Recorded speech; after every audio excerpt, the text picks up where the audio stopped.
started. And as it's in here. Okay, the topic this time around, matrix gaming, and we'll jump right into the presentation. Like I said, it'll be about an hour, and we'll have plenty of time for Q&A at the end. Please just kind of jot down any questions you might have, and then we'll see if we can get to them when we get to the Q&A portion. So I'll begin pushing the screen. And you should be seeing, again, this is our crash course on the game design topics, and this is matrix gaming. As Robert said, I do a lot of design and adjudication work for the Naval War College. Lots of things we can talk about in future lectures. We kind of coordinate as people have an interest, and we do that through Robert as my agent, as we like to say. All right, so the couple disclaimers we have to give up front. Again, these are the opinions expressed by myself, don't necessarily reflect out of the college, the Navy, or the federal government. We're going to go fast and furious, and you're not going to come away from this just like the last one, where you're not going to come away as a master game designer. You're not going to come away as a master matrix designer. But we hope basically this will give you the foundations that if you're interested in matrix gaming, you'll know where to pursue the resources and how to get better at it. This is going to, again, be fast and furious for about an hour. Again, your chat function has been disabled. You're all on mute so that we just don't have any interruptions from background noise. And we'll do some Q&A at the end. And as we said before, this session is being recorded. So matrix gaming, you almost can't say matrix gaming without someone having this visual of the Matrix with Keanu Reeves and that series. So what exactly is matrix gaming? Why on earth is it called matrix gaming, right? Matrix gaming goes back several decades. Chris Engel is one of the early kind of fathers of matrix gaming. And you can really think of the roots of matrix gaming as being in dinner party murder mystery games, meaning that it was meant to be kind of ad hoc, free form, very easy to role play and jump into it. I would give you a little bit of information in terms of for tonight's dinner, after dinner party here, you're going to be the czar, you will be the heiress, and here's a little slip of paper with a little bit about your role. And at this point, it becomes what we call progressive storytelling, where each person contributes a little bit to the tale and moves the story along. And eventually we got a little more structure to them, some probability, because people would come up with some crazy things as part of the story, and people would say, that's implausible. So we came up with a little bit of a mechanism to check that plausibility, always with the intent of moving the story forward. So the matrix part of it was that if we were having say this dinner party, and it was a murder mystery, right? Well, we would want you to make arguments that are relevant to a murder mystery. So we would want you to say things about murder weapons, motive, opportunity. And so we would often have a little vocabulary list of the sorts of things, both as a prompt for the participants and for you, because someone kind of has to host it and keep the story on the tracks, to say that, well, the more you talk from the vocabulary, the more you use these sorts of phrases, the more probable, the better your pieces will fit in the tale that we're progressively developing together. And if you go off of that script, suddenly your argument becomes less compelling. So if suddenly you start talking about Wall Street and start talking about financial issues, people kind of look at you and go, well, you're kind of off the matrix. You're no longer in that vocabulary that is advancing our story. And the matrix would grow with the story, so that if as part of the matrix or fact pattern that you were developing along this murder mystery, that someone made a plausible argument about one character's relationship with another character, and that was accepted into the story. Well, then another player could say, because of that relationship that's already been established now in fact pattern, then something else becomes more plausible. So these stories were built around this growing matrix. Eventually, the matrix itself fell away, and that people were no longer using kind of this little list of words to describe the game. But the process of role play and progressive storytelling is at the heart of what a matrix game is. So the resources that you want to turn to if you're going to get interested in matrix gaming, right? By far, the best is this one over here on the left, the original edition, right here, Matrix Gaming for Modern Wargaming by John Curry and Tim Price, which is part of a series of innovations in wargaming. That was volume 2. Now, Tom Mowat, Major Tom Mowat with the British Army, is by far one of the very best, if not the best, Matrix game designer and facilitator out there. And he's been doing Matrix games for both professional and entertainment purposes for 25 plus years. And he put together a little pamphlet. And actually, this was the document that Robert distributed earlier. And it was this practical advice on Matrix gaming. And it is chocked full of nuggets on how to be successful at Matrix gaming. So the two put together were then kind of put out in a second edition. So basically this and this kind of became the latest book that's out there, which is this Matrix Games Handbook. My recommendation, get the old book. I think the old book is it's tighter, it's slimmer, it's more on point, if you will, for people who want to be practitioners of Matrix games. And then get your hands on the PDF copy of this practical advice part. This version, the handbook version, basically added a lot of the learning theory and the psychology behind Matrix gaming as part of its content, which may not be as useful to you as the actual practical implication, the practical advice for how to do it. All right, so what is a Matrix game? These are games which are best suited for complex issues where you've got a lot of actors who have equity in the story, so to speak, with varying interests and agendas, and they really fit nicely into kind of diplomatic and conspiracy and convoluted stories that you're trying to gain a better understanding into. But realize what a Matrix game is trying to do. It is trying to create insights into problems, not generate some quantitative answer in terms of the likelihood of something occurring or not occurring. And one of the things that it is a poor fit for is complex force-on-force modeling, the traditional wargaming. So if you've got a war game, which is essentially a problem that could be played out with counters on a hex map, or you're looking at major combat operations in the South China Sea between the United States and the PRC, and your interest is purely military from a force-on-force perspective, Matrix gaming most likely is not the thing to use. If you're trying to understand the geopolitical posturing and maneuvering and issues of horizontal escalation around that conflict, Matrix gaming could be spot on for what you want to do. So we'll talk a little bit more about that in a bit. What makes Matrix gaming attractive to some people is this idea that there's very little in the way of quote unquote rules. So people don't have to read a bunch of information and learn a complex set of rules to come and play a Matrix game. They can pretty much just walk into the room, and after you give them a very short in-brief, jump right into it. And I'll give you an example of a Matrix game at the end here. And there's not a list of what you can and can't do per se. So it's very free form. And that way it's very accommodating to complex moves that you might not have been able to think of in advance to be able to have these structured, rigid rules that you might find in a more of a structured board game type of environment or tabletop war game type of thing. And there's not a whole lot of specialized equipment type of thing that goes with it. So that's what makes people say, ooh, this Matrix gaming sounds easy and low cost. And low cost, yes. Easy? Maybe, maybe not.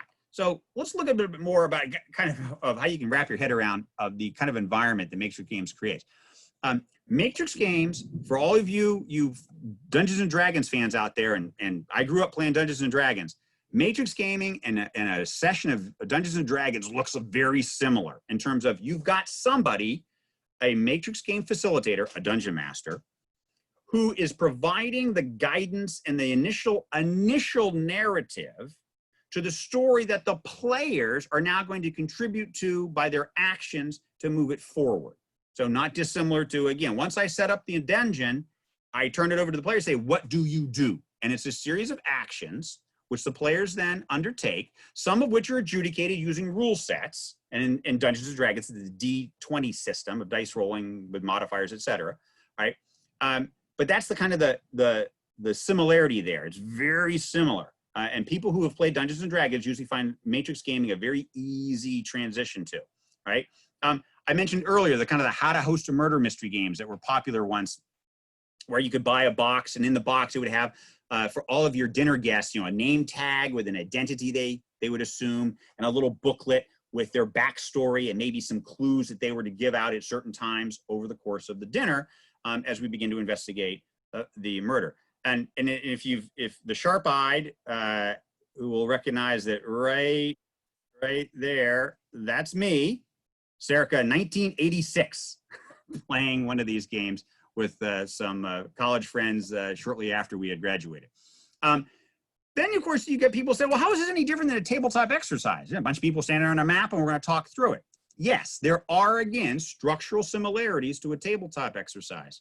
But we'll look at some of the differences that may be separated from a quote-unquote traditional military-driven tabletop exercise environment from the Matrix game environment.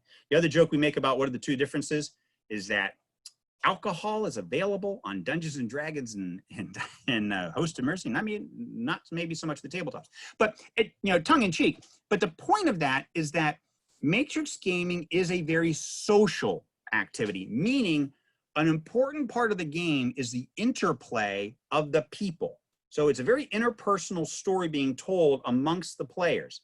I would contrast that often with tabletop exercise environments where the people are simply the engine that drives the action on the map. And it's about the little entities on the map interacting. That is the focus, and not necessarily the humans in the room interacting. So again, Matrix gaming is very dependent on that interpersonal relationship and the interpersonal actions between the folks that are gathered to play the game. The engine that drives most Matrix gaming is this idea of the argument, where a player, in turn, will make a statement that something happens. We call Matrix games are biased to action, meaning that they are a series of statements that progress a story forward. So the basic format is a player says that something happens. Then they give the reasoning why what they want to have happen in the story is plausible. And not an uncommon format is what we call the 3 reasons format, where you can give up to 3 reasons why what you say will happen is plausible. So that's our first part here. And we have this idea that something happens. I'll show you an example in a second. And then here's why it's going to happen. But the other players in the game have the opportunity to say, and to give you reasons why it might not happen. And they can give you counter arguments to your arguments. So in a little example here, let's say we're doing this game. It's based on a Napoleonic Peninsular campaign in the 19th century. And the player representing the Duke of Wellington says, I shall fortify the town. Now, notice, in Matrix gaming, you get to do one thing on your turn. You can't say, I will fortify the town and advance on the neighboring city and bring forces across the channel and. You get to do one big thing in your turn. So in this case, Wellington has decided that he's going to create a defensive position in the particular town that he currently occupies. He shall fortify that town. And he claims that he can do it because he's got manpower to do it. He's got the money to pay for the work. And the weather is fine, and it looks like they should be able to build this in the time that he is proposing. Now, the Napoleonic player says, I don't think so. I don't think you can do it as quickly as you think, because now he provides the countervening arguments in terms of the troops you're using are not as well trained as the British regulars. And yes, the weather is fine. As a matter of fact, it's almost too fine. It's too hot. And there's little access to fresh water. Your troops are going to dehydrate, and they're going to work slower. Now, notice the nuance here in the argument. Napoleon is not arguing that Wellington cannot fortify the town. He is arguing that he cannot fortify the town quickly. And that's an important distinction. Matrix gaming doesn't work well when one side says up and the other side says down. It just says no. I want to do something, and the other side just keeps saying you can't do that, because something has to happen. So while Wellington may or may not be successful, something is going to happen. Players aren't just going to freeze. The little troops in this case, in this Napoleonic conflict, they're not going to freeze and do nothing for that turn. Something will happen, it may not be exactly what Wellington wants, or it could be exactly what Wellington wants, but he is going to make an argument. And if you get the books, especially that first book I mentioned, it'll go through what are considered strong arguments and weak arguments in matrix play. But we'll just assume right now that all the arguments are what we call valid arguments, and that's what's been made so far. So now what we would say is, okay, as the moderator, as the facilitator of this matrix game, I have heard 3 reasons why this will work, but there were 2 reasons why not. And all of them sound, I will not dismiss any of them out of hand. Like, for example, had the Napoleonic player said, it is unlikely that Wellington can do this because aliens are going to teleport away all his troops and eat them. All right, that would be waged as a weak argument, all right, and probably discounted by the moderator. So in this case, though, both sides have made valid arguments, 3 to the for, 2 to the against. The net is 1 positive. Now, in matrix gaming, a style then of determining what happens is to use 2 die that you then cast, and 7 is the magic number that propels the game forward. So as long as the player who is proposing an action gets a 7 or better, as modified by the arguments, then the game, that his action will occur and the game will proceed. So in the first example, he rolls a 6, we get to add 1, 7, Wellington gets his way. If he were to cast the die and got a 3 and a 1, even with the +1, he gets a 5, he doesn't get his way. But that doesn't mean that he does nothing and the town is not fortified.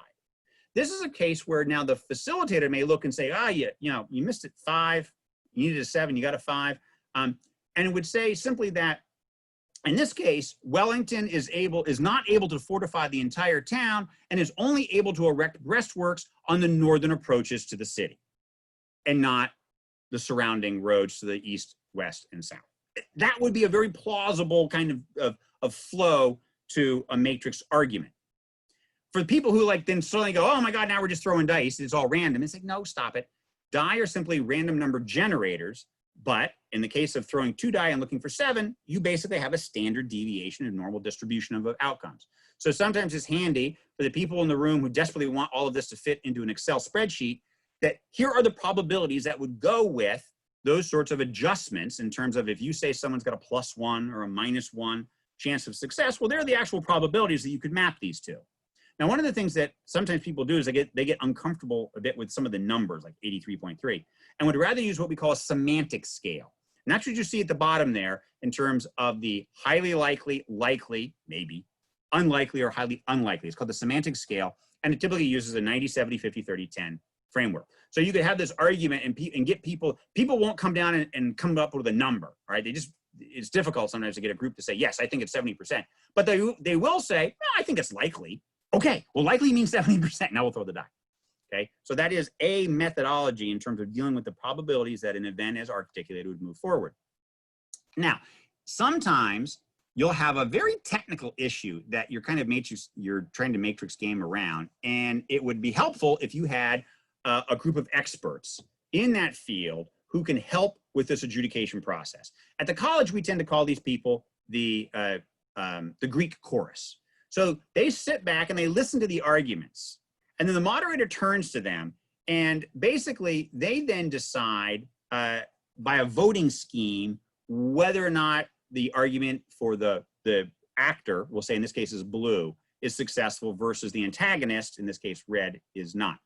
Just to make the numbers easy, I picked a 10-man kind of representation, although the man on the ends here, the blue man and the red man aren't really there, okay? They're stunt people. They simply represent that there is always at least 1 vote for the antagonist and 1 vote for the protagonist in this type of structure. The other 8 are actually humans who can then debate and say, look, in this case, in the example, to understand how the numbers kind of work, let's say every one of them thinks that the red antagonist made the best argument. Okay, so they all hold up their red card, in which case it's 9-1, right? So if you were using the straight voting method, then again, 9-1, why? Because there's always 1 vote for the one side. Then you could say, then clearly it is the antagonist version of events that will transpire. On the bottom example, nope, but if they all go the other way and all raise their blue cards, then it's the protagonist that gets his way. Now, you can have the whole split thing, and you can do it this way, where after discussion, 2 of the experts think that blue made the more compelling argument, and 6 of them thought that the red side made the more compelling argument. So that's 2 to 6, but then you add the standing blue vote and the standing red vote, and now you have a situation where you can either simply say majority rules, it goes to red, or you can convert this into probabilities. So that means that there's a 30% chance that blue's events transpire favorable to him, and a 70% chance that it goes against him, so to speak, more favorable to the red version. Either one of these methods is fine. And again, in games that have a high degree of maybe technical understanding, you might need that panel to help you out.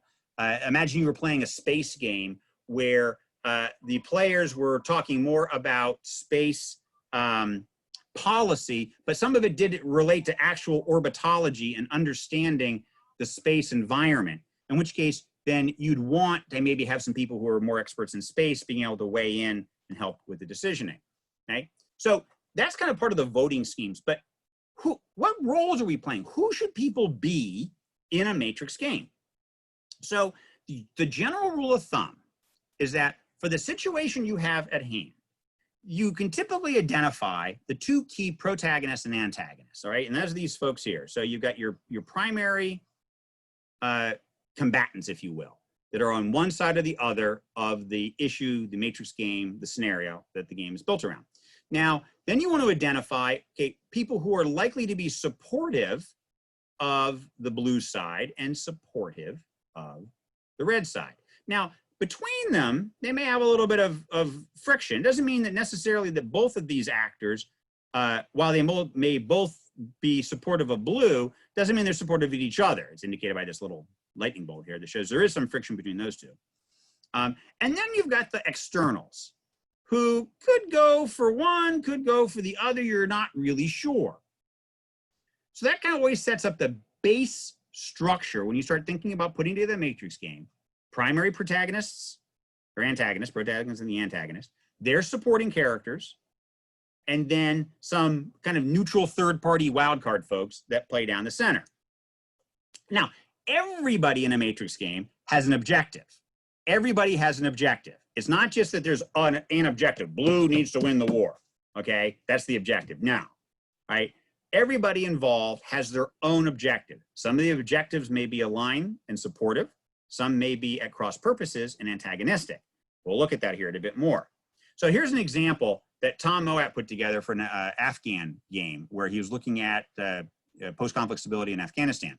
So his primary combatants, so to speak, were the coalition security force commander and the Taliban commander. So this is your primary friction between these 2 guys, right? Now, on the blue side, the district governors were pro-security force and the Afghan National Army pro-security force. So they're aligned, helping on this side. However, the tribal elders disliked the security force and were more likely to be aligned with the Taliban. The Afghan National Police were corrupt. So there was a pretty much so well understood that they didn't much care here for these guys. But at the same time, exactly were they actually helping on the Taliban side? Don't know. So that was a bit of your third-party wild card was the Afghan National Police. Now notice this note down here at the bottom about roles can be played by more than one person. And that's actually an important feature because you'd think you'd have a person being the Taliban commander, a person being the tribal leader. By putting 2 people representing a single entity, even if the entity is a unitary person, like the president of the United States, you can have 2 people play the president. Now, they have to speak with one voice, but in the process of coming to that one voice, they have to do their own little intertalk. So one player may think that the United States president would do X. The other player is like, I'm not sure that he would do X. I think he'd probably do something more akin to Y. And given our objectives that the president has for this game, I think Y is probably, that's probably a good point. So they tend to moderate each other. And you tend to get a more, I don't want to say necessarily more plausible, but you tend to get a more mainstream response, and you don't get some of these wacky outliers. Now, you may want wacky outliers for the purpose of the game that you're trying to understand, but by and large, having at least 2 people, and not much more than 3, I would not recommend more than 3 people play an entity, okay, can be a useful tool in getting some good actions articulated out of a player, especially for people who aren't maybe necessarily comfortable with the matrix environment. Pairing them up with some people who may be a little more experienced can help new people understand the sorts of arguments they ought to be making to progress the game.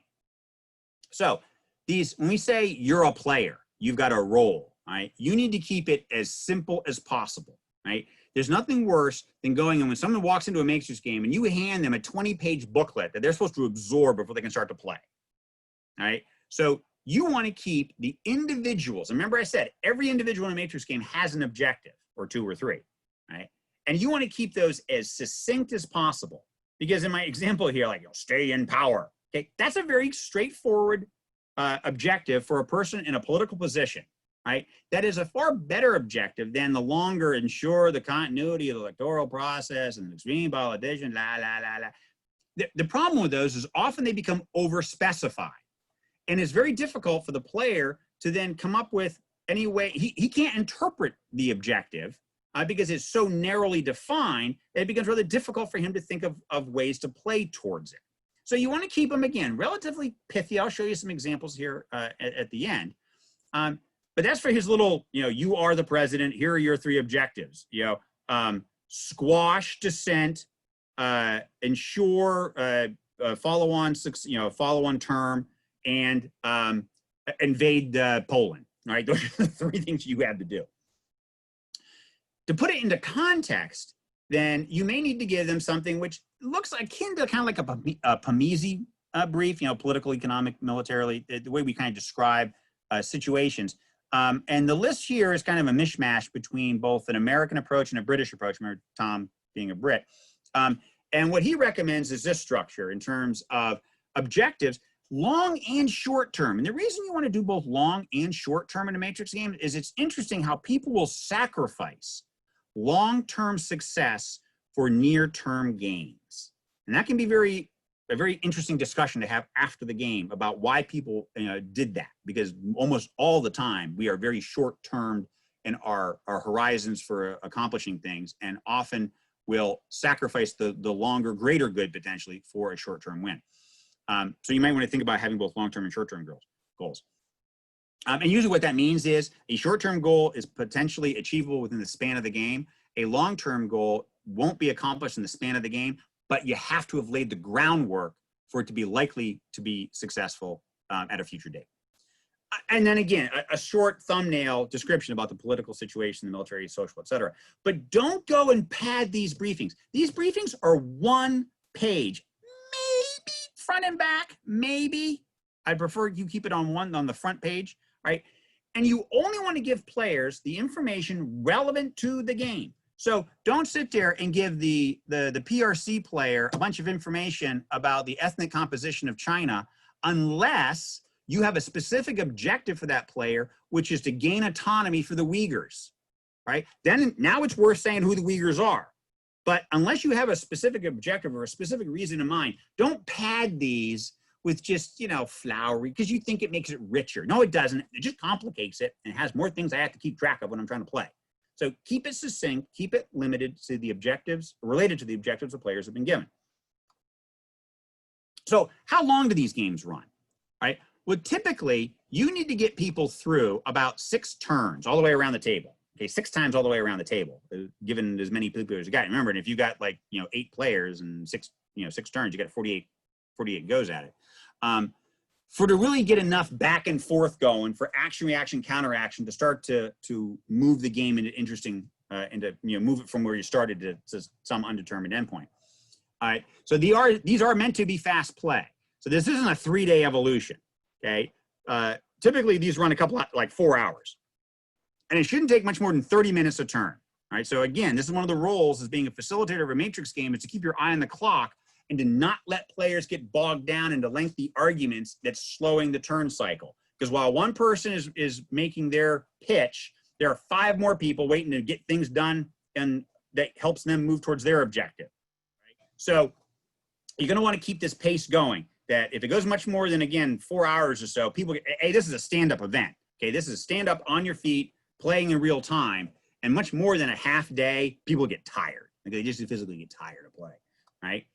So if you do have some combat, because ultimately people want to use these in conflict situations, and there's going to be some combat, all right? And so I said these are not great for complex force-on-force games, but you may have some, you know, a militia force that's involved and it runs into the regulars. So there could be some combat, and I'll show you an example of a combat one here at the end. But the method that's often used is called SCRUD, Simple Combat Resolution Using Dice, right? And I'm going to walk you through a SCRUD round, all right? And if you get lost, get the book, all right? Because again, it walks you through how to do SCRUD. And this is not the way. This is a way to deal with some combat situations. So in the example, basically, you use colored die, all right, to represent different forces. Not that a die represents a force, like this die is the 23rd Infantry Brigade. It could be, but by and large, simply you're using the colors to differentiate the strength of the units in play. Chessex Dice will sell you buckets of different color dice. I've got a whole little rainbow collection of die that I use for this type of thing. So in this case, kind of the standard structure is it runs from this +3 to -2, meaning that whatever I roll, I'm going to add 3 to, all the way down to whatever I roll, I'm going to subtract 2 from. And this is kind of the strength structure, right? So the dark blue dice represent these elite troops, really good. They're really strong. Lighter blue, green, white are kind of your regular standard run-of-the-mill infantry, or whatever it is your die are representing. And finally, your poorer units or more fragile units, yellow and red die. So you start off with that little part. Remember I showed, well, I'll show you a board here where we actually had the colors marked so people can remember what the die do. So let's take a situation where in the course of SCRUD, let's say that you've got 2 commando teams, 2 elite commandos, and they are in a city and they are approaching a city block, and as part of this counterinsurgency matrix game you're playing, you've got some insurgents, but they're hardened insurgents, so they're at least as good as quote-unquote regular troops, and there are 2 commando units and 5 of the insurgent units. So that's 2 dice and 5 dice being of the respective colors. So we throw the die, okay? So we throw our 2 dark blue die and our 5 white die. Now I said it's +3 on the blue. So the blue dice all get promoted to 6 and 5 respectively from their original 3 and 2. We line the die up, matching high to low, and excess die, in this case, excess dice on the part of these guys here, okay, are all less than the least pair here, so they don't add anything to play. So we really just look at the first 2 sets. So we see that 6 is going to beat 5, 5 is going to beat 4. So far our insurgents have taken 2 hits. Okay, they've had 2 losses. They've had 2 failures in this back and forth that's going on between on the city block that they're fighting over. So maybe that represented the first hour of fighting, and there's going to be another hour of fighting as the battle rages on between these 2 units. So the first thing I'm going to need to do before I throw the die again, though, is I need to demote those 2 white die that took hits, took losses. I need to demote them now from being white die to orange die because they've taken a loss. So that moves them 1 notch down my scale there from 0 to -1, which means they become yellow die. So we cast the die again. We apply their adjustments. So we never can have better than 6 or worse than 1. So the 6 stays a 6, the 1 becomes a 4. And again, we pair them up, having adjusted them. And this time we see that the commandos have taken a hit. Or have suffered some sort of setback.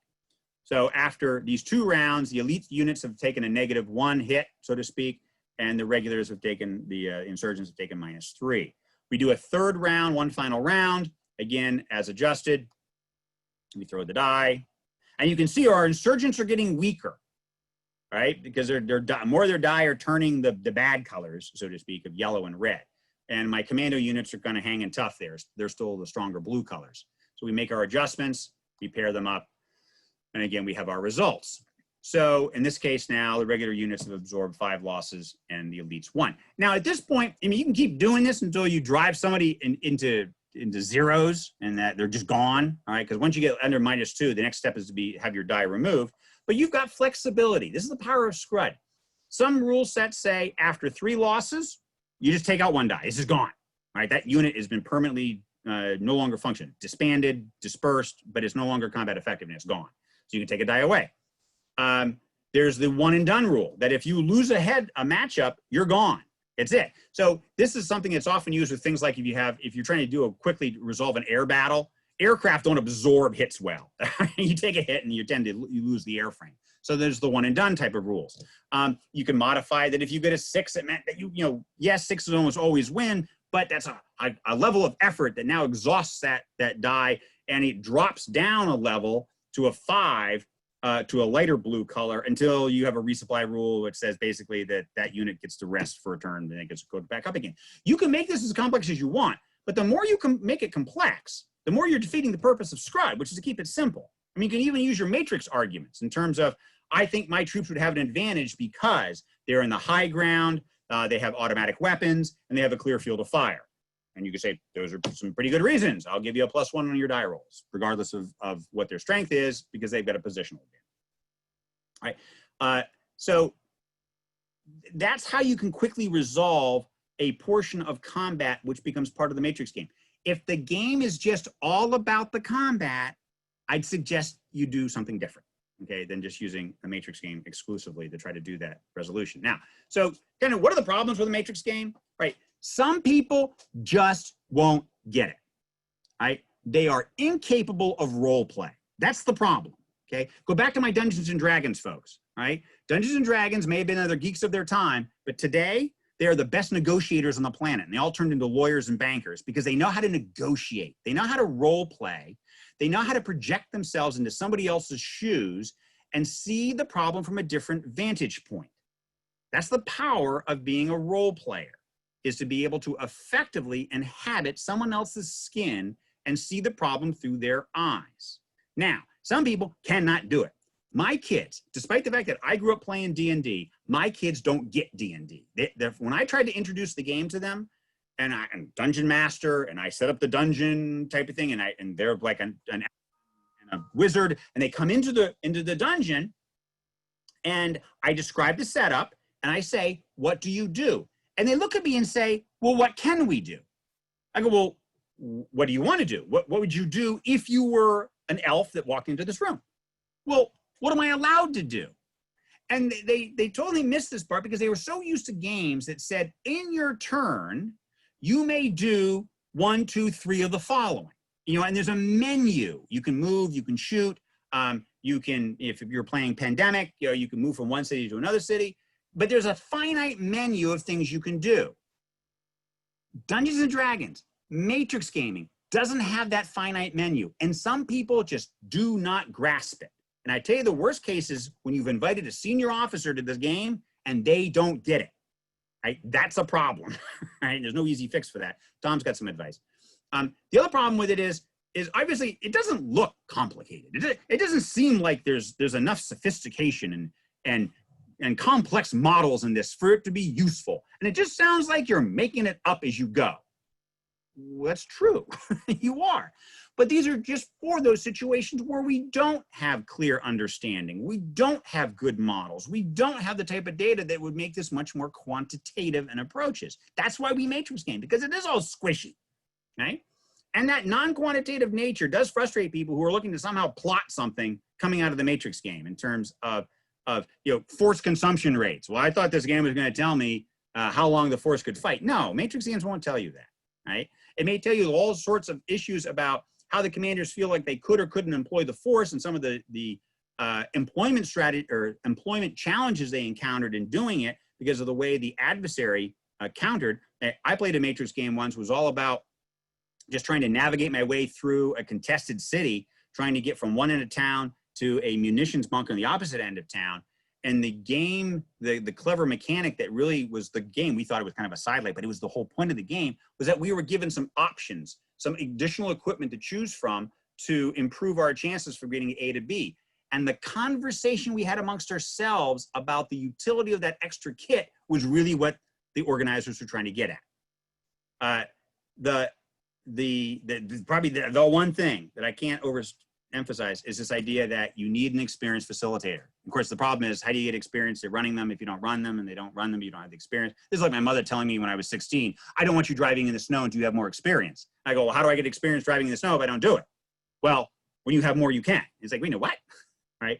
So unless you do it, you're not going to gain the experience. So I wouldn't have your first foray into matrix gaming being before a group of 4-star admirals and generals. You want to start lower. You might want to go and participate in some matrix games. See it done by some people who are good at it before you try to wade into this yourselves. And obviously, who you bring to the party, so to speak, is going to profoundly influence how it plays. If you can imagine that you've got 6 people who don't get it standing around, and after you've explained it and tried to give examples, they still don't get it, your game is done, right? It's very difficult to salvage this because of who you brought to play. And these don't scale well. I mean, as I said before, 1 to 3 players representing an entity, and then 2, 4, 6, maybe 8 entities total. So I'm talking about a party no bigger than 24, and that's a big matrix game. Typically, you want to target your numbers down more in the dozens of 12 kind of people type of thing. So a matrix game doesn't play well in a situation where you've got 50 people and you're trying to do this matrix environment. Because of the nature of the rapid argument, counter-argument, decision move on, and the flow that these things encourage, large groups don't really game all that well. So one of the things that I plug on behalf of Tom Moat, because it says he is happy for me to distribute his practical tips book, but then at the same time, I need to push his product. So I'll show you a game here in a second but you need some stuff, okay? So yes, they're low overhead, but usually a matrix game, it helps if you have some sort of, especially for a game that's involving any type of geography, a map and some way to represent some of the entities in play, perhaps. So the Matrix Game Construction Kit, the MAGCK, is available for sale at GameCrafter.com. Just Google, once you get there, search on MAGCK.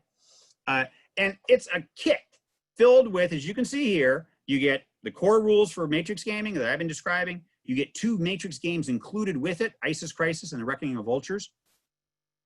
You get a whole grunge load of blank tokens and chips and bits because you're creating a game. You're a game designer, and you're going to have some stuff potentially to show your people so they can kind of at least get a grounding of, oh, this is the battle space, or this is the environment. We're in a large city. We're in the Eastern Hemisphere, whatever.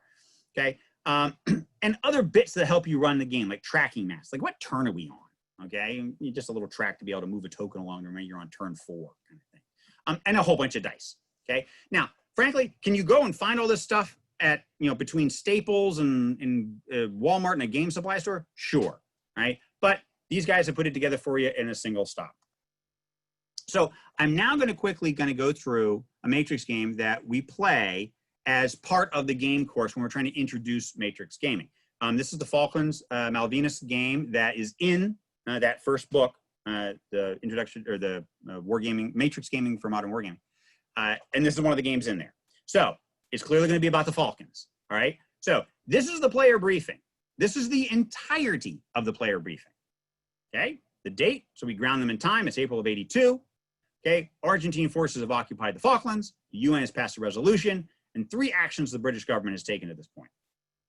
That's the totality of the briefing. Okay, I did not get into the socioeconomic construct of the people who live in the Falklands. I did not get into the history of the Falklands when the British first landed in the Falklands in the 1700s and claimed it for the king. Because while that seems like it's a fun background and leads up to the crisis, it doesn't help the players. It gives them no information that they can usefully use given the objectives they were handed for this game. It's important here, I set the time length of each turn to represent 10 days. Because that bounds what you can do. So you can't, if the action you're thinking takes 30 days, well, then you better start that action on turn 1 if you expect to have it accomplished by turn 3. All right. So this is when I said, what do you do this turn, Margaret Thatcher? It's what could she do in about a 10-day chunk of time, right? So what else do they have? Well, they got to know who they are. So here are the players, right? In our Falklands game, we have 2 British players representing the Prime Minister, Margaret Thatcher, and Sandy Woodward, who was the commander of the task force sent to liberate the Falklands.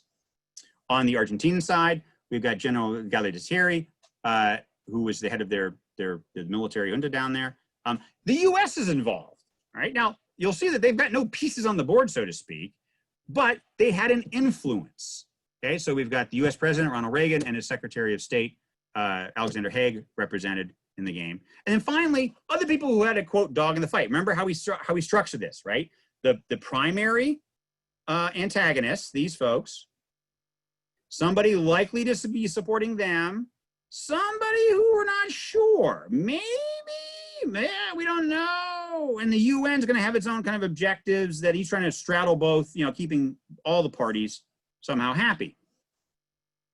So for Chile, we had General Pinochet, and then on the United Nations, the Secretary General Pérez de Cuellar in that role. So they're the players. Okay? So again, fair number, and usually these are played by 2 people when we go through this. Okay, so we gotta have some force, because after all, this is a military occupation and a military freeing them right from this situation. So what do we have?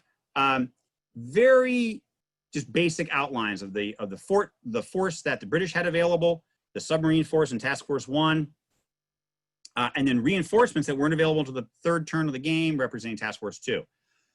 Then on the Argentinian side, mechanized infantry regiments and et cetera. But something I want to point out here is look at the lack of specificity in some cases. Look at the Chileans. What do they have? A naval flotilla and a submarine force. What does that mean?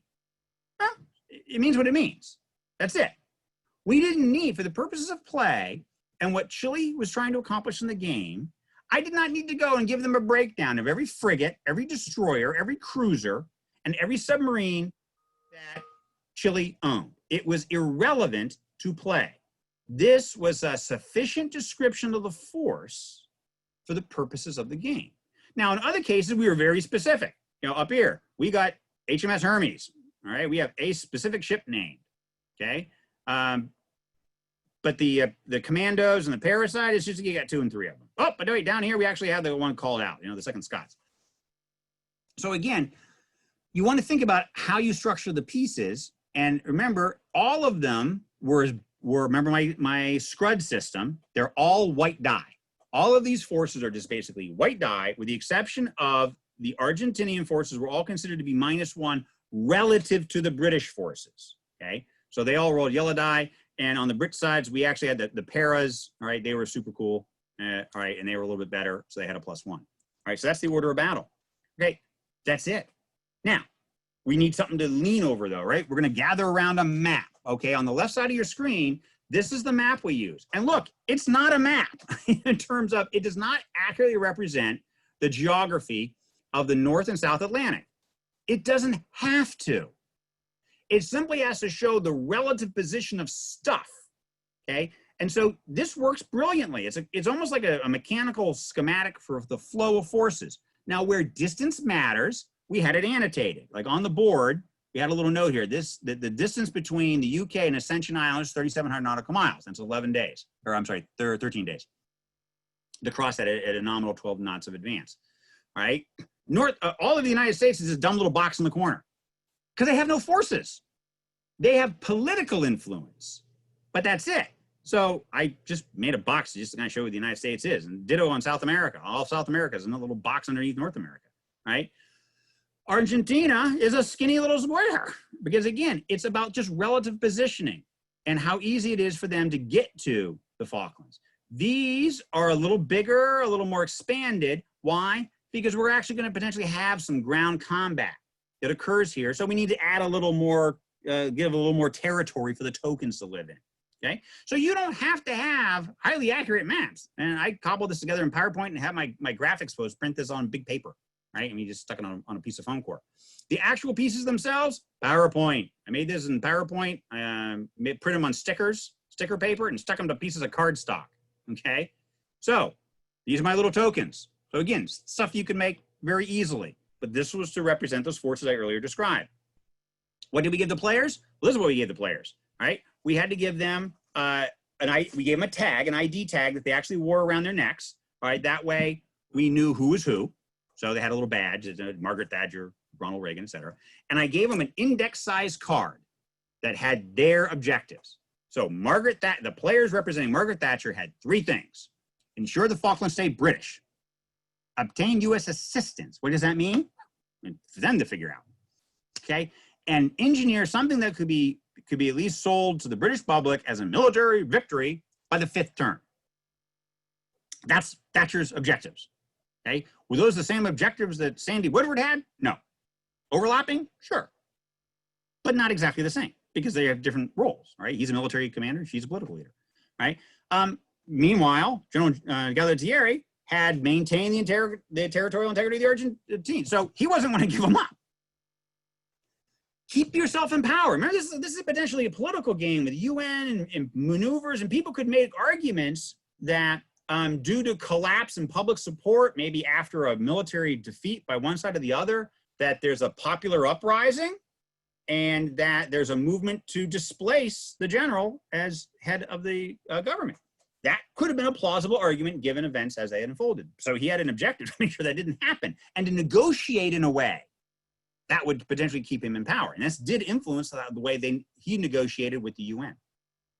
And this last one is just really just kind of a quote unquote fun one, just to keep him in character. Remember, the Argentines don't see these as the Falklands. These are the Malvinas. And we always kept reminding him anytime he started to say Falklands, we look at him and go, I mean, the Malvinas, clearly I mean the Malvinas Islands. What else did we use? All right, they had about the night before they play, they got about 2 pages, 3 pages that had everything I've talked about in terms of the order of battle, a quick little player briefing that just reiterated what was on that first slide, and that's about it. A couple 3 pages for them. And then what I used on the left side of the screen as the umpire was my turn record sheet, because as umpire, it's up to me to decide who gets to go first every turn. It's not always just around the table, you go, you go, you go, you go. Depends on what's going on in the action. And I may want to change who gets to go first. So what I would do is, as I would go through, like in this case, this was like for turn 1. I gave Thatcher and Woodward the first moves. Then Argentina went next, then the UN, then I let the US go, and then finally Chile. Now, that may be a very different order in the next round. It all depends on the actions taken. And I would then write shorthand, real quick. Okay, what did Thatcher say? What resulted? Okay, and what happened and what happened and what happened. That way, at the end of a round, it's usually very helpful for the umpire to say, okay, so to recap, after 10 days, remember I said each move was 10 days. After 10 days, the British have continued to push their military force towards the Falklands. It's currently en route to the Ascension Islands. The UN has demanded a cessation, blah, blah, blah, blah, blah, blah, blah, right? And I just give a quick summary, and I go on to move 2. All right, so that's some of the stuff that you need to do it. So what do these look like in play? Well, here we are. We're playing, okay? So here we are at one of the wargaming courses. People have got their badges on for different roles, and I'm giving a quick, just orientation to the board in front of them. Look, right back here is your sponsor, Robert, hiding back there in the background, all right? And again, players are beginning to talk about, well, we would do this, we would do that. And I'm asking clarifying questions. I'm saying, so let me understand what you're saying is the British are doing this. Is that what you mean? Kind of thing. And somebody else would chime in and go, well, hang on. I don't think the Brits would be able to do that. Didn't you say they were this or that? And again, it's a dialogue for and against the actions that we're taking, right? And again, you can see like on the edge of my boards there, you can see little areas like over here, I had a little tracker that I used about those whole arguments for and arguments against to keep track of, or were they currently positive to the antagonist or positive to the protagonist. There was a turn tracker. You can just see on the edge of the screen here, where I kept track of what turn it was. And then right here in the middle, there was actually a little dice area where we just kept the dice and people could remember, oh yeah, dark blue is better than red, okay? So again, it's discussion-based with a moderator moving it along based on these arguments. Here's our players representing the UN. And they were arguing for things like the UN is going to host a conference and invite the Americans and whatever to the thing. And I would say, fine. Does anyone oppose to this? No? No, great. Go over to the corner and talk for 3 minutes. And then come back in and tell me what your actions are, right? And people would come up with moves. They would say they would do something, and then they would lie and not do it later, all within the realm of a matrix game, right? So this is kind of, again, a little bit better view of some of the little stuff on my side of the board here, just where I'm keeping track of action as it plays out and my notes in front of me. So you can see, this is a stand up and talk. Think on your feet. React to the arguments around you. Progress a story. Okay, that's matrix gaming, right, in a nutshell. All right, the last thing I wanted to do is mention here as we're done the top of the hour is this, okay, well, but how do you, I mean, what's the, okay, the game is over, then what? okay? So let me just show you. I'm going to stop this. I'm going to switch over to a whiteboard presentation here real quick. And we'll stop this. And we're going to go back to this. And let's go here. So the Dato Institute in Israel uses a format of this with very senior leadership. And what they do is they take this approach. They say, we know our past. Based on the past, we can project a possible future. Some possible future. And it's that possible future they matrix through. Okay, they matrix game their way through a potential issue threatening Israeli security in a future. Then at the end of that game, they say, okay, and they do a debrief in character, but then they come out of character and they assume their day job roles, because these are actually played by significant leadership, to include the Prime Minister and President Prime Minister of Israel. And then we say, today, the present. If we don't like this possible future, what do we have to be doing today to preclude this future in the future? But it's only one future. So that's understanding one security risk. Remember, I can probably make another case for another future, and another case for another future. So these are, future scenario work, possible when you do scenario planning kind of thing. And all of them then start to come back to today. And all of these, understanding the spectrum of threats that could face the Israeli state, and understanding the range of options to counter, because they don't know which one of these might occur, but if they can start influencing the things that lead up to that, maybe they can preclude a particular disadvantageous future from occurring. So that's how the Dato Institute uses this kind of approach. So with that, we are at the top of the hour. We hit our hour mark. I'm going to turn this back over into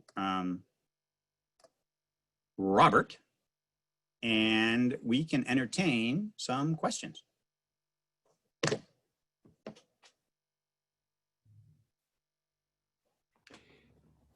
Yes, so I would say if you've got some questions, just chime in. Make yourself known.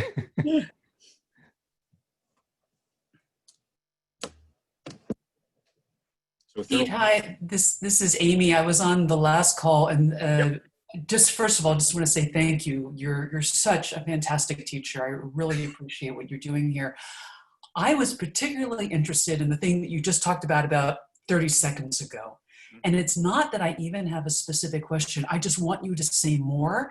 And let me kind of tell you where I'm coming from. Coming from a State Department perspective, we're probably not going to be dealing with troop movements the way that many of your examples are dealing with troop movements. But in terms of looking at a possible future scenario, can you give us an example perhaps, or I'm just trying to think if there's more that you can share about how we can design, maybe here's the question I'm trying to get at, how can we design a game, again, not necessarily really that concerned about the truth movements, because we're more focusing on what diplomatic moves and the like that we can take with that last scenario. I would appreciate more thoughts on that. Yeah. So one of the things, and actually I was just having this discussion with another colleague about this sort of scenario planning approach, is one way to approach these, that kind of situation where you want people to work through like policy decisions, okay?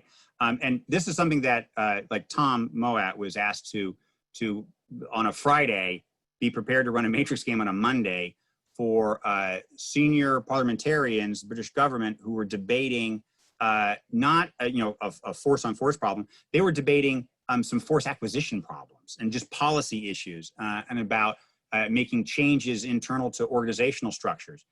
And he had to sit there and think about, okay, so unless everybody would simply just say yes to whatever it is the British government's going to do, then there's going to be friction, both internal to the organization, because again, we say monolithic things like your own Department of State. Well, you've got a zillion offices and departments and sub-compartments within state, okay? Same thing with the DOD. People often say about, well, how does DOD do wargaming? I go, which part, okay?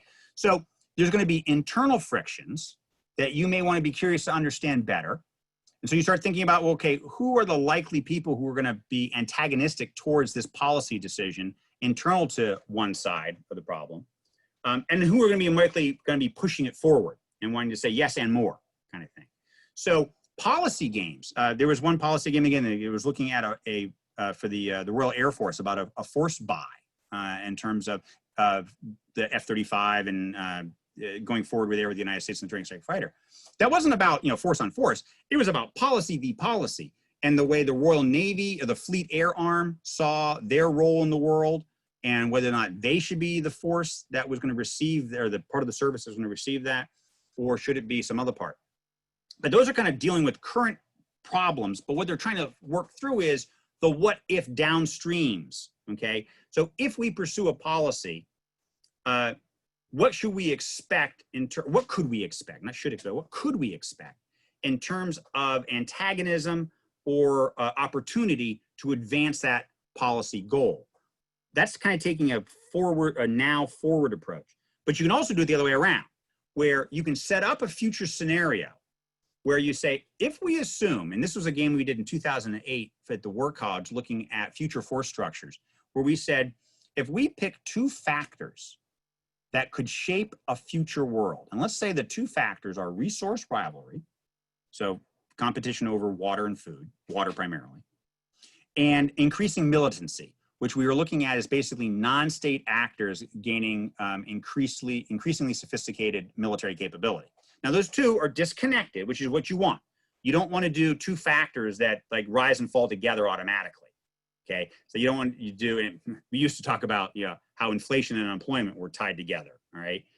Doesn't always seem to hold true, but those have some fairly, I hate to say well understood if you're an economist, relationships, but you want to look for things that you don't think that one automatically drives the other down or up in relationship, because what that gives you is four futures, right? So I can take on one axis, I can plot the resource rivalry part where water is plentiful, water is scarce, and then cross it with a world where the militants are heavily armed and the militants are not. So I end up with this catastrophic corner where everyone's fighting over water and they've got heavy weapons to do it. I have the opposite corner where water is plentiful and quite frankly, there's not much of a threat outside of nation states in terms of armed conflict. That's not a very interesting box, by the way. The other three boxes are interesting. So based on that, we said to the players, so tell me, players, if you're in this world, what are your driving concerns? What are your policy issues you're worried about? Tell me what that world looks like based on your expertise. And now tell me where the United States cares, because we don't care about every fire, right? We don't run around putting every fire out in the world. There's some terrible things going on that we tend to ignore because it's not in our national interest to get involved. So where are the ones we're going to get involved in? Where does the military play? Where does diplomacy play? Where does economics play? What are the levers they could possibly pull? And we just kept peeling this onion back and getting people to talk about the actions that which could manifest out of their area of expertise. Ultimately, we were interested in capabilities on the military end because it was a Naval War College project. But along the way, we were unearthing all sorts of things about the disconnect between diplomacy and then the military side. We were running into issues of economic interest, people who were looking at this problem saying, yeah, but if this plays out in Africa, I get a very different answer than if it plays out in Asia. It's like, tell me more, because I didn't say which part of the world it was in, kind of thing. So we do these kind of scenario work where either we propose a condition now and we say, okay, what's it going to take to get that done? To accomplish that goal, because that's somebody's goal in the game, is to get that particular policy through. But in your pre-game research, you've thought about all the potential antagonistic forces that are going to drag back on it. Congress, an ally, an adversary, Wall Street.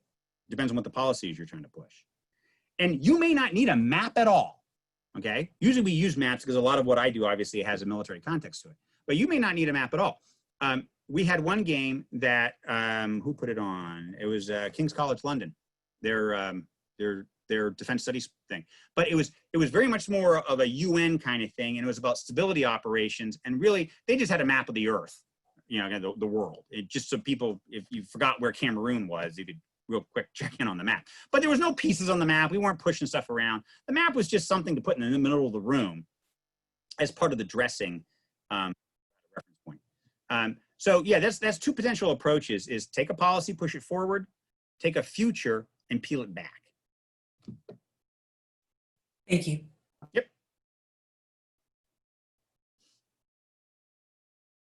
What else? Again, matrix gaming, everyone's talking about it because again, they think it looks to be low overhead, small, easy, not a whole lot of design effort. Yeah, well, not, I mean, some of that's true.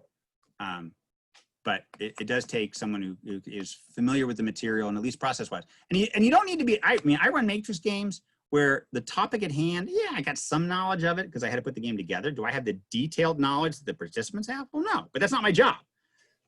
I'm not there to interpose my thoughts. I'm there to pull out their thoughts and to figure out where there's some frictions between the different people in the room and to keep the thing moving forward and not to be the guy say, well, I think you're wrong. In my opinion, as a facilitator, you never say, in my opinion, because you're just a mechanical device yourself to provide for other people to express what they think is relevant. Hi, Pete. This is Lauren. Hey. Thank you so much for all the information you just gave us. Really, really insightful and helpful. You know, we're trying to start from scratch here and help teams that can come to us as facilitators. So we first want to sort of create a test one that our team can practice on. And I'm trying to figure out, you know, where do we start? You know, do we center everything around one question and then build out parties, or do we start with a conflict with two sides and then build out the players? Where do you think I should start? Yeah, so first thing you want to do is grab that first book, okay? The Matrix Gaming for Modern Wargaming, or Matrix Games for Modern Wargaming, Volume 2. I think it's Innovations. If you Google it, you'll find it.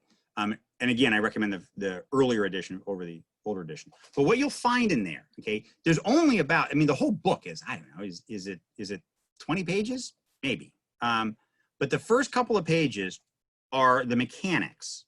The rest of it are practice scenarios already canned for you, you know, in terms of it's the Balkans. I think there's one of them that has a cyber aspect to it. I mean, so they're already kind of packaged.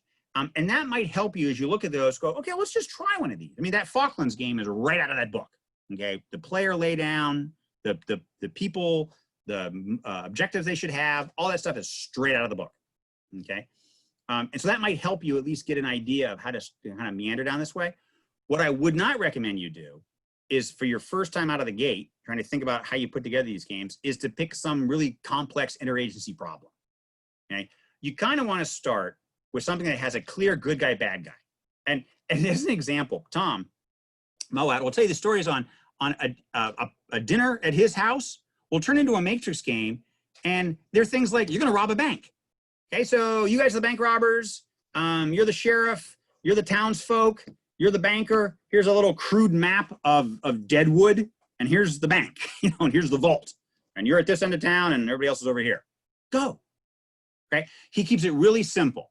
Okay, you have a clear sense of good guy, bad guy, or, you know, blue side, red side, and potentially who would be aligned with who to start. But again, you don't want to get complex really fast, and that's why I recommend people, when they wade into matrix gaming, you pull one of the games out of that book, and you try to run it. You run it for your closest colleagues in the building, you know, kind of thing. And it doesn't matter that nobody there has any knowledge of British military employment in the Falklands, for example. It's not the point. It's to learn more of the process and to get comfortable. And there's a lot of good advice in Tom's booklet there about how to think about setting these up, how to think about the pitfalls, the challenges you're going to run into, and the sorts of questions when players go off the track, etc. So I would start simple and small, with a clear kind of pro-con problem. Pull it out of the book that's a great place to start, and just get comfortable kind of with this storytelling format. And then you can start thinking about, okay, it's all about conflict and understanding who aligns with what party. And then you can start thinking about things that are a little bit more complex. But you'll never design, you're not supposed to be able to design the perfect, quote unquote, perfect matrix game in terms of understanding all the relationships and objectives between the parties. That's typically what you're using the matrix game for. You're trying to understand how, if these players have these motives, they might play out in the context of this interrelationship between these people around the board. We're not to say that you necessarily got the objective exactly right, but if that's an objective, how did the Secretary General play his part? Why did he play it that way? Why did he see that as an important part of his move to do that thing he did on move 3? The rest of you, do you think now that we're in plenary, you know, and we're just discussing, do you agree that's a plausible problem for the UN to face? Or do you think that was unrealistic concern for the UN? Well, if it is a concern for the UN, what does that mean for us? You know, that's how you then kind of your competency in doing this sort of thing. But start small, start out of the book. Thank you. Yeah. Hi, Pete. I just wanted to say, first of all, that I really appreciated your Dungeons and Dragons reference as someone that is a DM for a weekly D&D campaign. Outstanding. I have 2 questions for you from a facilitator's perspective. Number one, do you have any tips with regards to how to handle players that struggle with the role-playing aspect? Yeah. Something that you pointed out earlier in your presentation. And number 2, have you found in your course of, for example, repeatedly running a particular scenario, do the outcomes play out fairly predictably, or do people kind of get really creative, and do you see a high variance in kind of some of the outcomes for like a particular game, for example? Yeah, so I'll do the later one, the last one first, because it's the easier question to answer. So what you see is, it's the weasel answer. It depends. Okay, so when I have a primarily military audience or military participants playing the game, I tend to get very similar outcomes. Within plus or minus a standard deviation.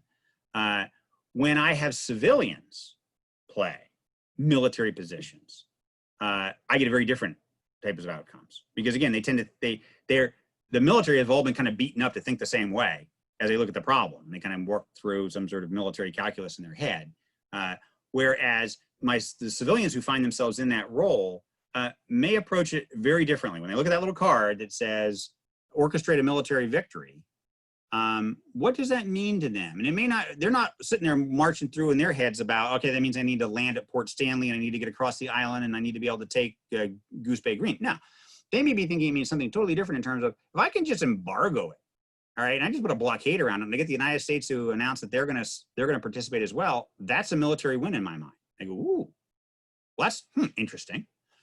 But that's because of who came and played. So it's usually not the game itself. As long as you've built in enough ambiguity and room for people to interpret some of these objectives, then it's what they bring to the party that drives some of the differences in outcomes. That's why I say who comes matters, because you're really counting on their personal experience and their ability to think on their feet and to interact. Like, you don't bring a bunch of introverts to a Matrix game. Oh my God, all right? It's really painful. Okay, now, which leads me to your first part. Yeah, people who can't get into the role play, this is a tough one. It's one of the reasons I like more than one person to play a role. All right, so I don't have a single point of failure, because the odds that I have 2 people who can't play Margaret Thatcher is obviously less than I have 1 person who doesn't know how to play Margaret Thatcher. And usually it takes just a little bit of coaching to help them kind of get into their role. And what I've seen is the round 1 is terrible. Okay, because everyone's trying to feel this out and figure it out. And if they haven't played a Matrix game before, they just don't know how to do it. So I watched the game that Tom ran once at a gaming convention, and the game was about the German general staff trying to decide what to do with their new Type 9 Charlie ocean-going submarines. So it's late in the war. The Type 9 has been introduced. They have a handful of them. Should they go and terrorize the East Coast of the United States with it? Should they use it in a more pressurized campaign against the UK? What should they do? And you had all sorts of people who had different perspectives on it. There were people who had a political perspective because they were representing a party government line. You had people, submariners, you had the folks representing the actual submarine combat side of the house. You had people who were representing the Army and whether the Army even care. And this stupid submarine was just a draw on resources that they didn't see was actually going to ever produce anything. So they were just happy to see the whole submarine program die. They all had those different types of objectives. But the first round, when Tom turned to the woman who was playing the senior admiral for this quote unquote German working group and said, ma'am, the meeting is yours, there was this painful silence. And that's when Tom stepped in and said, so perhaps what you could do is first go around and have everyone give their initial thoughts. Okay. And because again, people didn't really know how to get into it. And so that helped where the people started looking down at their little note cards. They were given their index cards about what they were supposed to be pushing and what counted as a win for the finance ministry and what counted as a win for the Army, to kind of start to slowly get them into it. But Tom would very gently suggest a few things, but he was very loath to say, so how about if in this turn you were to do X? Now he's just taken over and is playing for the player. Okay. I mean, again, as you look in there, and that poor thief that just doesn't want to enter the room, and you know that he needs to come forward because there's a trap in the room, and for all this to work, the thief is going to have to be the one to discover the trap. And you're just, as DM, you're biting your tongue going, come on, dude, just go in. I spent 3 days designing this room. Get in there. Okay. So there is that tension of how much as a facilitator do you push reluctant players? And again, and part of my safety net has been to have more than one person in the role. And for anything I think I'm going to need, I don't have enough people. I got unitary roles. Then I try to make sure that if I know the people who are coming to play or have had experience gaming with them before, or at least I have word of mouth that, the general kind of gets this sort of thing. He's pretty good at this. He gets the what if scenarios. Okay, then I'll go out on a limb and assign him a solitary role, and I won't have a twofer trying to cover down on one character. That's about the best. Tom's got some Tom's got more advice for how to kind of help nudge people along. But even Tom's been frustrated in scenarios where he's just had senior officers who just basically quit. They won't play because they don't get it, which is, again, phenomenally frustrating. Thank you. Yeah. Anything else? We're down to the hardcore. Hey, Pete. My name is Mark Hoover. Thank you for your time. I guess I just had a question. In your experience, I guess what levels of leadership or team members do you find these types of exercises kind of yield the most interesting insights? Are they generally more interesting for seniors or mid-ranked officers or in our case, foreign affairs officers? Just kind of curious what your thoughts are. Yeah, so it runs the gambit. I mean, again, it's not one of those satisfying answers I can tell you, oh yeah, seniors play these games much better. The Israelis use very senior people. If not the prime minister himself, then a deputy. Most of the times when they have a foreign country, like they need, you can imagine that they need someone to play the Egyptian president. It'll be the former Israeli ambassador to Egypt who will play that Egyptian president role. So they use some pretty senior folks in their stuff. Ones that I've been more familiar with, it tends to be more mid-grade. And in part, that's just because of, again, being at the War College and the kind of circles, the rank of the officers that get involved. I tend to see this being played by either civil servants or military officers who are kind of in that 04 to 06 kind of range, maybe a 1-star. Depends on if it's a policy issue we're trying to noog our way through. But otherwise, it tends to be that mid-grade crowd. I've sat down with juniors. In more of an educational environment kind of thing, just to help acquaint them with the sorts of arguments they might encounter when dealing in a certain situation. But a lot of this gets mapped back to, go back to my first lecture on game design. It's, well, what is it you're trying to get out of this? Because if you're trying to get insight into the senior levels of government and how they might address a problem, and you don't want to bring in a bunch of junior folks who have, they're fresh into the service and they have no idea what the higher positions have to contend with. People say, oh, but that gets out of the box thinking. Okay, yes, there are pros and cons to that. But sometimes it gets very difficult then when you try to sell those results upstream to explain how the United States should perhaps pursue a certain policy. And they say, so how did you arrive at this policy? And you go, well, a bunch of first years out of Georgetown suggested it. you're going to be met with silence. Right? So it does track back to what's the objective? What is it we're trying to understand? I mean, the policy game around British acquisition of the Joint Strike Fighter was played by 1 and 2 stars in the Royal Air Force and in the acquisition force, the acquisition side of the house for the UK Ministry of Defense, because they were the sorts of people who were wrestling with this problem. So they were the ones who actually asked for the game from Tom. So in that case, they had a keen interest in trying to understand it. The problem comes when you've got a problem over here in your world, and you're trying to find people to come in and play out that problem for your understanding, as opposed to problems they have that you're bringing the technique to.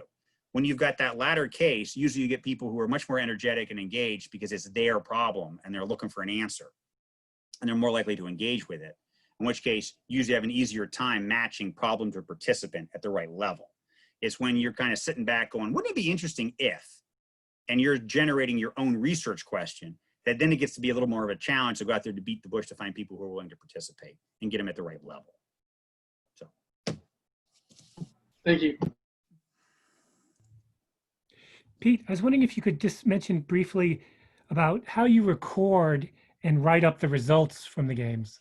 Yeah. So remember those sheets I had on that notebook or on that clipboard? Those are crucial. And it also helps to have 1 to 2 dedicated note takers, ethnographers, who are just taking notes in the background. All right. And because one of the things that I would miss is like when in that Falklands example, when the UN would go and sponsor talks, okay, between Argentina and the UK, and they'd wander, or Argentina and the United States, and they'd wander off in a corner for 3 minutes. All right. While I dealt with the other players, I missed that conversation. I don't know what they talked about, right? Because I'm not there.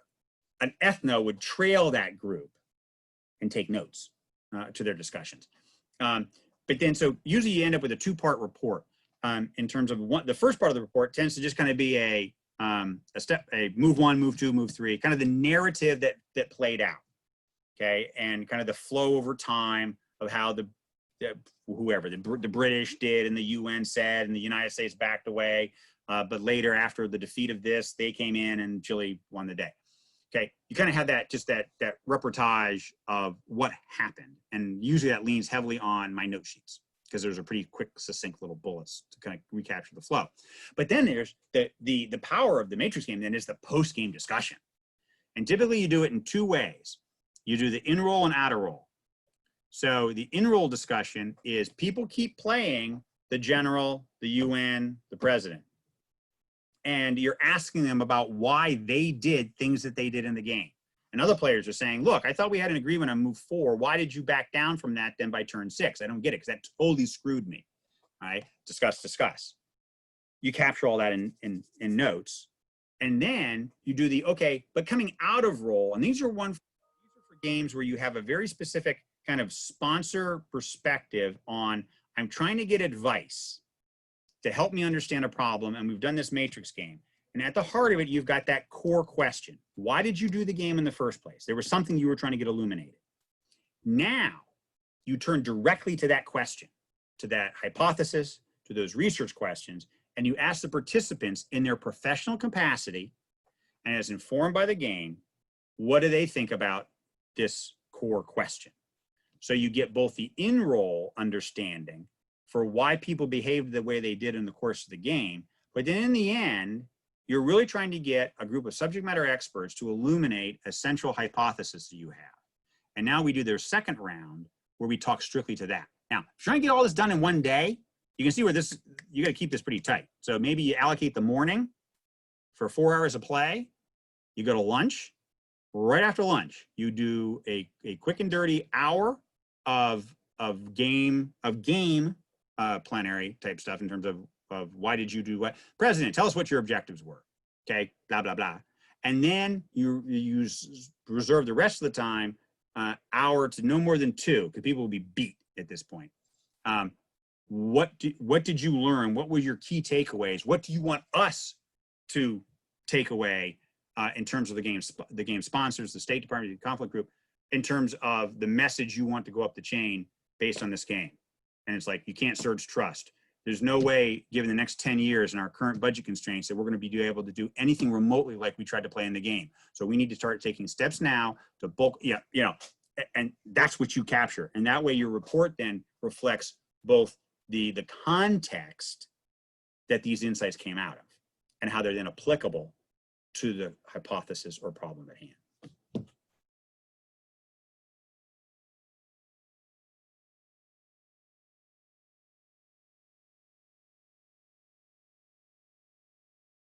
Anything else?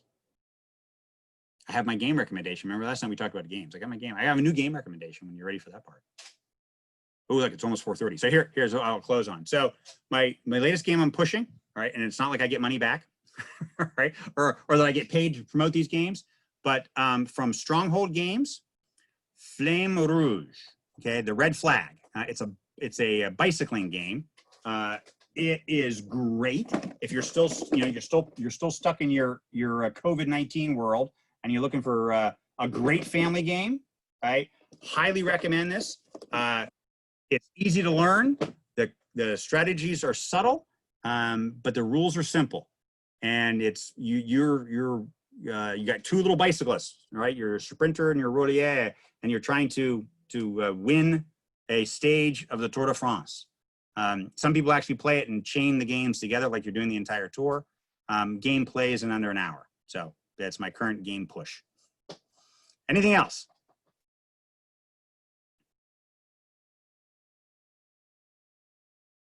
Robert, looks like we're a wrap. Well, thank you very much, Pete. And again, this has been recorded, so we'll send out the link for those who want to watch it again. And or who have colleagues who couldn't make it today. Okay, so again, thanks everybody, and have happy 4th of July. Thank you. Thank you.